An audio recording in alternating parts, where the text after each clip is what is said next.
নিষ্পাপ একটি মেয়ে ধর্ষিতা হলো, আর তারপর চিকিৎসার গাফিলতিতে তার প্রাণ গেল। বিহারের স্বাস্থ্যমন্ত্রী, তার নাম কি? মঙ্গল পাণ্ডে। আর শুধু স্বাস্থ্যমন্ত্রী নয়, বাংলার ভারতীয় জনতা পার্টির ইনচার্জ, অর্থাৎ বাংলায় ভারতীয় জনতা পার্টিকে দেখাশোনার কাজটাও তিনি করেন।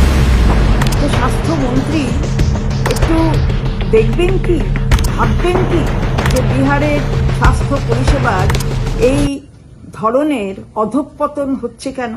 কেন ঠিক সময় তাকে হাসপাতালে নিয়ে যাওয়া হলো না? কি বা ছিল যাতে মেয়েটিকে এরম ভাবে প্রাণ দিতে হলো বিনা চিকিৎসায়?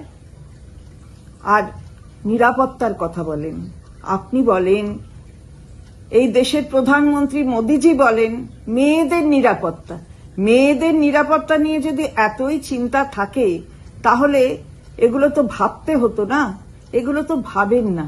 তাহলে আজকে বিহারের স্বাস্থ্য পরিষেবা যে এই জায়গায় গেছে তার জন্য দায়ী কে? দায়টা নেবেন তো নাকি?